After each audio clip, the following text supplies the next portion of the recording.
चलिए आज चलते हैं नॉर्थ पोल, एक ऐसी जगह जो कभी बर्फीला बंजर हुआ करती थी और अब एक जियोपॉलिटिकल हॉटस्पॉट में बदल रही है।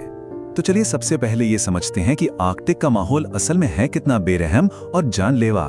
तो आज हम क्या क्या देखने वाले हैं। सबसे पहले हम ध्रुव की असल बनावट को समझेंगे, फिर वहां इंसानों के पहुंचने के इतिहास को देखेंगे और आखिर में बात करेंगे उन नए संघर्षों की जो आज वहां पैदा हो रहे हैं।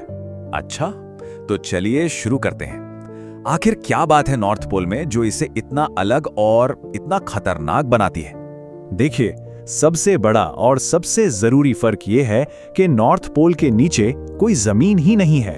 ये तो बस समंदर के ऊपर तैरती हुई बर्फ की एक विशाल हिलती डुलती चादर है। और ये अस्थिरता तो बस शुरुआत है, इसके साथ साथ वहां और भी कई जानलेवा हालात हैं। जरा सोचिए। तो अब सवाल ये उठता है, इतनी मुश्किलों के बावजूद इंसानों ने इस बेरहम जगह को जीतने की ठानी ही क्यों? चलिए देखते हैं। आंद्रे एक्सपेडिशन की जो दुखद कहानी है वो नॉर्थ पोल की बेरहमी का एक कह सकते हैं पहला और सबसे कड़वा सबक थी। और इस त्रासदी की पूरी सच्चाई सामने आने में जानते हैं 33 साल लग गए। तो पोल तक पहुंचने की ये जो होड़ थी ना, वो महत्वाकांक्षा, विवादों और एक के बाद एक त्रासदियों से भरी हुई थी। हर एक कोशिश ने यही साबित किया कि वहां सिर्फ पहुंचना भी कितना ज्यादा मुश्किल था। तो यहाँ एक बहुत जरूरी सवाल उठता है, अगर वहां पहुंचना ही इतना मुश्किल था तो फिर इंसानों ने वहां वाकई रहना कैसे सीखा? इसका हल निकला एक बिल्कुल नए सोवियत आइडिया से। आइडिया ये था कि बर्फ से लड़ो मत, बल्कि उसके साथ ही बह चलो। और ये कोई छोटा मोटा प्रोग्राम नहीं था। इसने ये साबित कर दिया कि आर्कटिक के बीचों बीच लंबे समय तक वैज्ञानिक रिसर्च करना मुमकिन है। और आज भी वहां पर पीने का पानी बनाना जैसा एक मामूली सा काम भी कितना मुश्किल और खर्चीला है, इसका अंदाजा लगाना मुश्किल है। और जो आज के परमानेंट बेस हैं, वहां की जिंदगी भी अपने आप में एक मिसाल है कि कैसे लोग इतने अकेलेपन में रहते हैं और हर चीज की प्लानिंग करनी पड़ती है। सोचिए, सबसे पास का हॉस्पिटल भी सैकड़ों किलोमीटर दूर है। तो देखे, 100 साल से ज्यादा तक सबसे बड़ी चुनौती थी बर्फ पर जिंदा रहना। लेकिन अब तो खुद बर्फ ही बदल रही है। तो सवाल अब यह है कि अगर सदियों से असली चैलेंज बर्फ थी, तो आज का चैलेंज क्या है?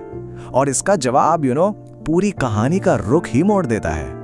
नई हकीकत बस इस एक आंकड़े में छिपी है। आर्कटिक बाकी दुनिया के मुकाबले 2 गुनी, जी हां, 2 गुनी तेजी से गर्म हो रहा है।